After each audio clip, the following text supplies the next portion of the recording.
काय बोलतेस काय तू नंदिनी? नंदिनी, तुझा काही गैरसमज झाला नाहीये ना? अगं इतक्या ठामपणे कसं बोलतेस तू? कारण हेच घडलंय आई. तर आता बोलताना मला सुद्धा त्रास होतोय, कारण अजून माझाच विश्वास बसत नाहीये की वसवंतांनी हे सगळं केलंय.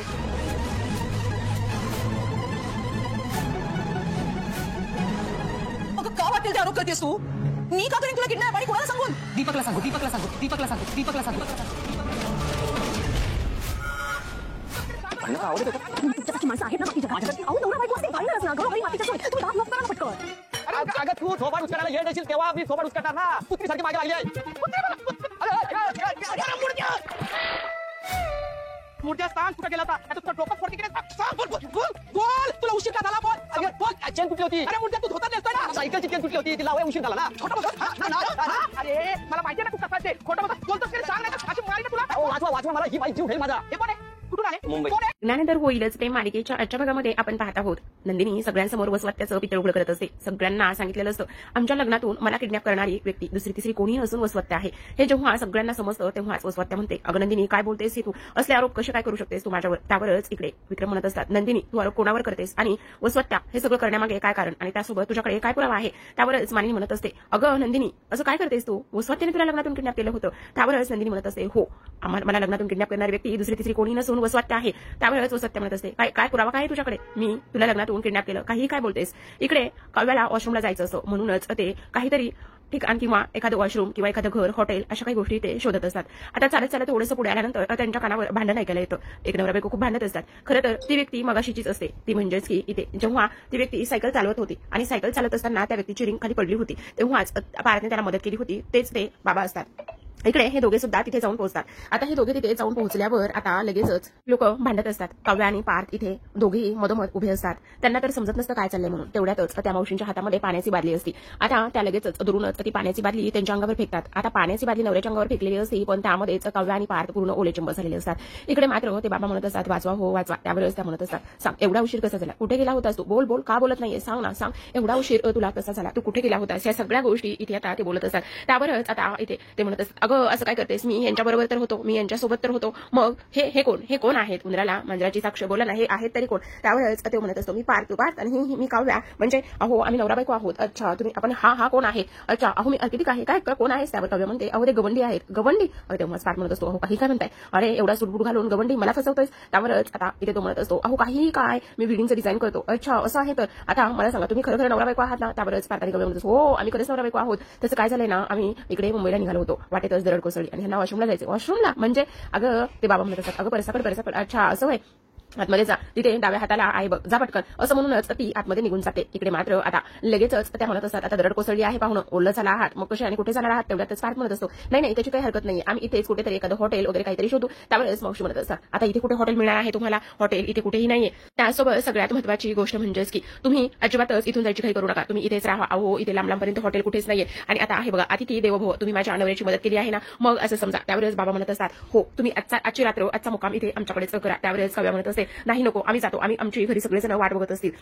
त्यावेळेस मावशी म्हणत असते अगं पुरी एड लागलं की काय? दरड कोसळली आहे इथे जवळपास काहीही नाहीये आणि रस्ता पूर्ण बंद आहे मग कशी जाणार आहेस तू? त्यावरच आता पार्थ म्हणत असतो हो ते पण सगळं काही ठीक आहे पण मग मला आता घरी फोन करून कळवावं लागेल. आता फोन काढतो तर तो पाण्याने भिजलेला असतो. आता लगेचच मावशी म्हणत असतात आणा इकडे मी तांदळा ठेवते. तर इकडे आता जे काही बाबा आहे ते म्हणत असतात काय हो एवढं घाबरतं का तुम्ही बायकोला? त्यावरच पार्थ म्हणत असतो अच्छा तुम्ही एवढं घाबरता काय गरज आहे घाबरायची? पुरुषांनी एवढं बायकोला घाबरायची नसतं. तेवढ्यातच आता काव्याचा आतून देशमुख म्हणून जोरात आवाज आलेला असतो. लगेचच पार्थ टवकारतो आणि लगेचच आलो म्हणत असतो. तेवढ्यातच बाबा म्हणत असतात काय झालं काय? आता तर म्हणत होतात बायकोला घाबरायचं नाही मग झालं काय? आता लगेच दोघे आतमध्ये निघून जातात. तर इकडे दुसऱ्या बाजूला वसवत्या इथे म्हणत असतात अगं कोण दीपक तो तुझा प्रेमी?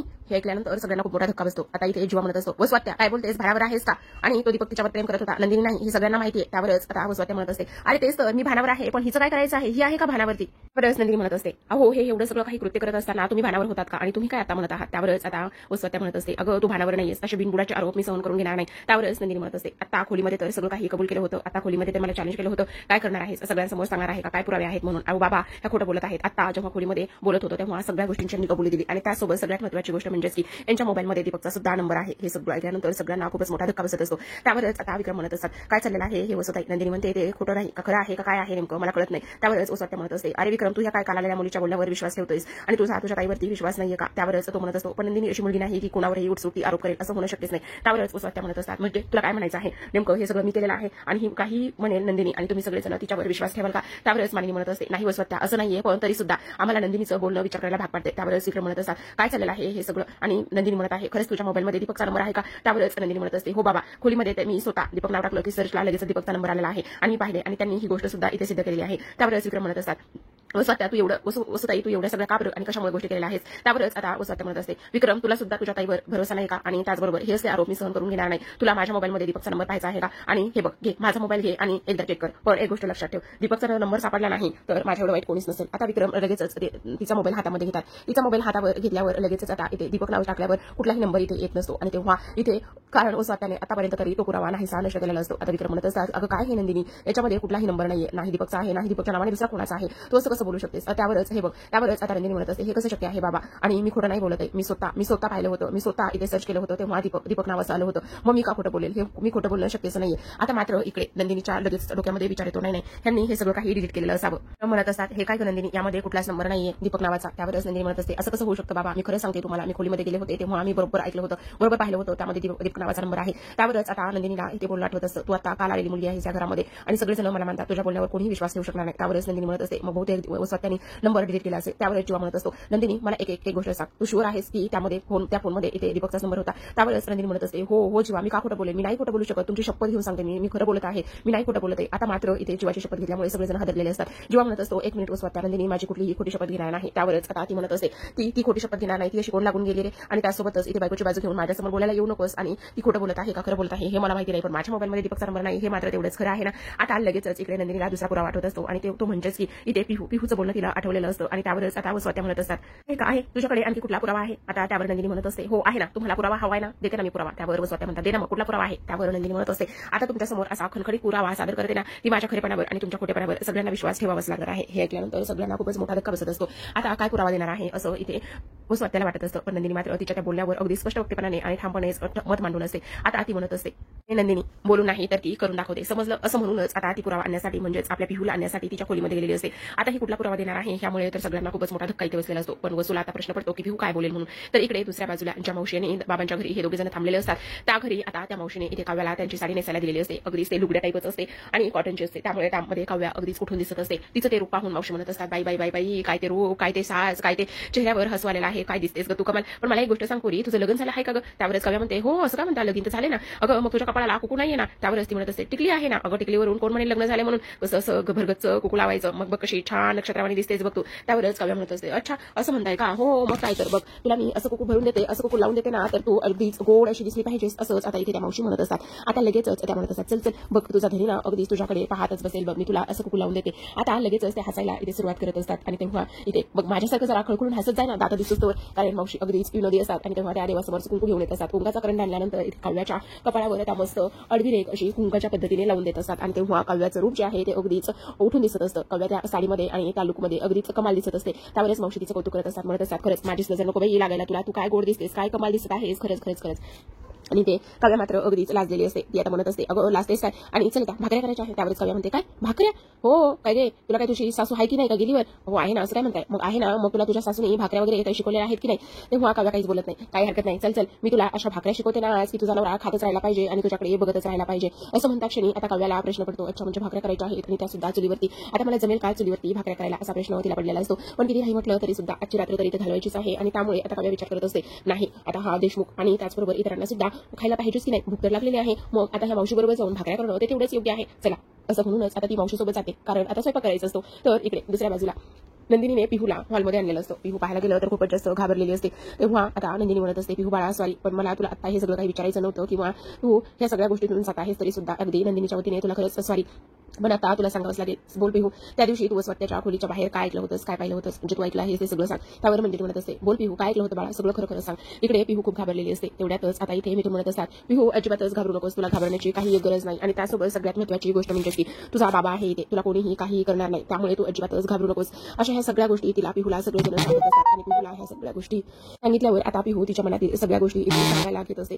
कारण किती नाही म्हटलं तरी सुद्धा पिहूने जे काही बोलणं ऐकलं होतं ते आता सगळ्यांना तिला सांगायचं असतं. तेव्हा पिहू म्हणत असते, मी ना त्या दिवशी वसवात्याचं बोलणं ऐकलं होतं, म्हणजेच रम्याताई असं बोलत होती. काय बोलत होती रम्याताई? त्यावरच आता पिहू खूप घाबरलेली असते. आणि बोल ना पिहू, अगदीच घाबरू नकोस, जे काही आहे ते तू व्यवस्थित आणि सगळ्यांना खरं खरं सांग, घाबरायची वगैरे तुला काहीही गरज नाही, असंच इथे आता ती बोलत असते. तर इकडे दुसऱ्या बाजूला चूल पेटवलेली असते. मावशी बाजूला बसलेल्या असतात. आता सुरुवातीला मावशीने भाकरी बनवलेली असते आणि त्या म्हणत असतात, आता बघ ही जी मी भाकरी बनवली त्या भाकरीसारखीच तुझी सुद्धा भाकरी आली पाहिजे.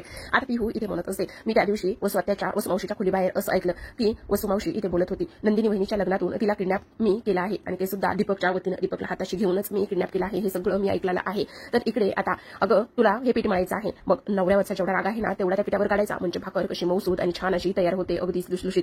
मळ बरं, असं म्हटल्या क्षणी कावळ्या जोरातच आता पीठ मळत असते. आता तिला पीठ तर काही जमिनीवर मळता येत नाही, म्हणून तिथे ताट जे आहे ते गुडघ्यावर ठेवत असते. आता लगेचच इथे मावशी म्हणत असतात, अगं अगं काय करतेस, असं नाही, खाली ठेव. आता तिच्या पाठीमागे इथे पार्थ आणि त्याचबरोबर ते बाबा आलेले असतात. इथे काव्या थोडीशी वळून पाहते. काव्याने थोडंसं वळून पाहिल्यानंतर पार्थला अगदीच आणि हाळत असते आणि अगदीच हसण्याचा लुक देत असते. त्यावरच पार्थ सुद्धा काव्याकडे पाहतो. तो खूपच इम्प्रेस झालेला असतो, कारण काव्या खूपच कमाल दिसत असते. तर इकडे आता काव्याला इथे एक भाकर तर तिची झालेली असते, तेव्हा तिला दुसरी भाकर बनवायची असते. आता खरं तर चुलीवरती तिला थोडासा चटका सुद्धा बसत असतो आणि चटका बसत असताना इकडे पार्थचा जीव मात्र अगदीच कासावीस झालेला असतो. त्याला असं वाटत असतं की नाही खरंच ह्यांना ह्या फिसकटलेल्या मांजरीला एवढं सगळं करायला काही जमेल का. पण आता काव्या त्याच्याकडे पाहत असते. तर पार्थ जो आहे तो काव्या ज्या पद्धतीने भाकरी बनवत आहे ते सगळं काही ती इथे पाहतच असतो. खूपच कमाल अशी काव्या दिसत असते आणि भाकरी सुद्धा कमालच बनवत असते.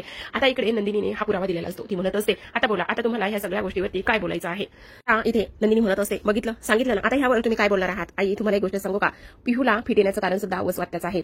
जेव्हा जेव्हा पिहू इथे वसवात्याला पाहायची तेव्हा ती खूप घाबरायची, त्यांना घाबरायची आणि त्यामुळेच तिला फिट यायच्या. हे सगळं काही काउन्सलरने सांगितलंच होतं आणि जेव्हा काउन्सलरने सिक्रेट नंदिनी आहे असं सांगितल्यामुळे पिहूने काल रात्री सगळ्या गोष्टी मला सांगितल्या आहेत. त्यावरच आता वसवात्या खूप चिडलेली असते आणि चिडल्यानंतर इथे मात्र सगळेजण आता वसवात्याकडे अगदीच विचित्र नजरेने पाहत असतात की हे सगळं त्यांनी केलेलं आहे. पण वसवात्या त्यावर गप्प बसत नाही. ती पिहूकडे जाते आणि पिहूकडे गेल्यावर तिचा हात घट्ट दाबते आणि म्हणत असते, काय ग पिहू, काय इथे नंदिनीला लग्नातून दीपकच्या वतीने मी किडनॅप केलं होतं, दीपकला मी सांगितलं होतं, बोल ना बोल, तू का बोलत नाहीयेस, ती व्यक्ती मी आहे का, काय ऐकलं होतंस तू खोली बाहेर. आता पिहू इथे घाबरली होती. आता लगेचच पिहू न घाबरता पुन्हा बोलत असे, हो मी बोलणं ऐकलं होतं, तू रम्या दिदीला सांगत होतीस की तिच्याच लग्नातून मी दीपकला कसं किडनॅप केलं, ह्या सगळ्या गोष्टी मी ऐकल्या होत्या. आता हे सगळं काही ऐकल्यानंतर लगेचच रम्यामध्ये येत असते.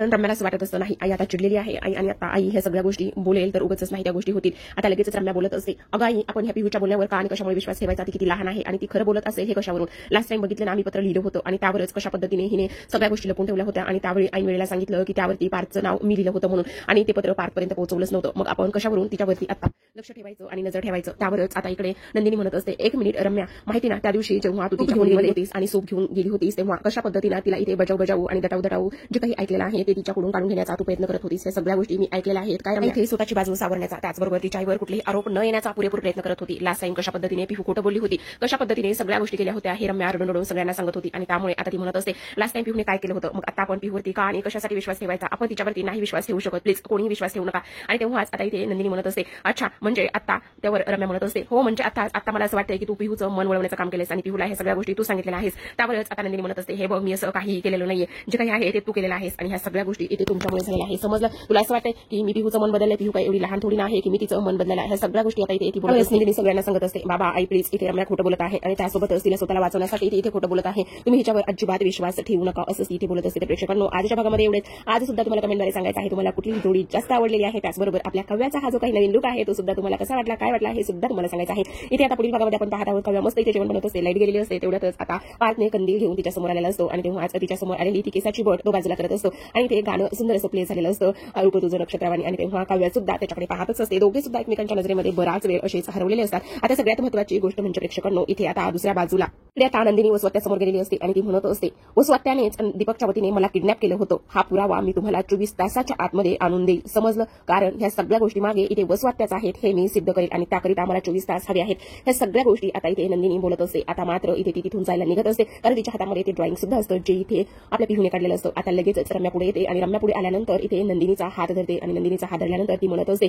24 तासाच्या आत जर तू पुरावा नाही आणून दिलास तर तुला हे घर सोडून जावं लागेल नंदिनी. आणि तेव्हा सगळ्यांसमोर असं चॅलेंज इथे दिल्यानंतर आता नंदिनी म्हणत असते हो 24 तासाच्या आत नाही पुरावा आणून दिला तर नाव नंदिनी देशमुख लावणार आहे. त्यासोबतच इथे ती म्हणत असते जर पुरावा तू नाही आणून दिलास तर तुला हे घर सोडून जावं लागेल नंदिनी. त्यावेळेस नंदिनी म्हणत असते तुझं हे चॅलेंज मला ऍक्सेप्टेड आहे. आणि तेव्हाच फक्त 24 तास असं म्हटल्यानंतर आता नंदिनी तिथून निघून जात असते. तर सगळेजण गेलेल्या नंदिनीकडे फक्त पाहतच असतात. तर प्रेक्षकांनो पाहत राहा, लग्नानंतर होईलच प्रेम.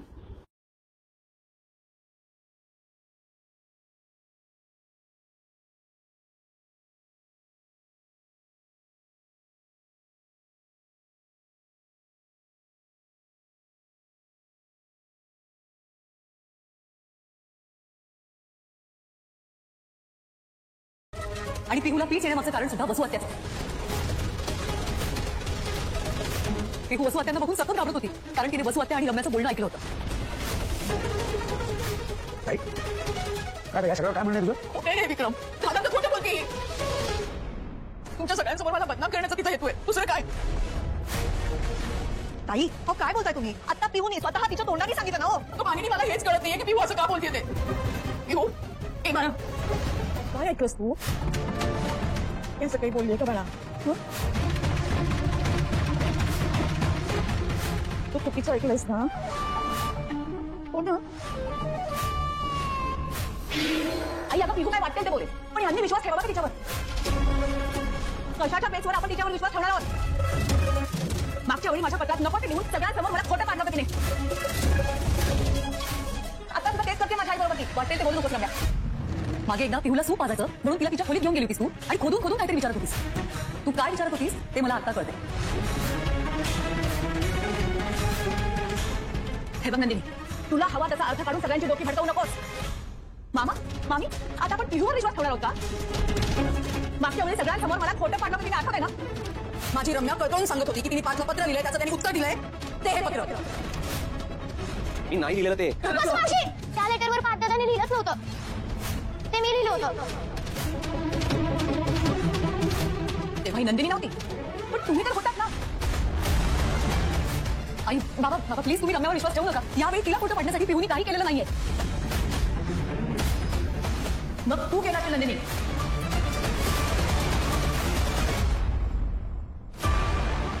तुझं रूप हे नक्षत्रावाळे ह्या संसाराला देवाची छाया. मला किडनॅप करणाऱ्या वसू हत्याच होत्या हे सिद्ध करणारा पुरावा पुढच्या 24 तासात आणून देईन. आणि जर तू पुरावा आणू शकली नाहीस तर तुला आमचं हे घर सोडावं लागेल नंदिनी. Challenge accepted. 24 तास.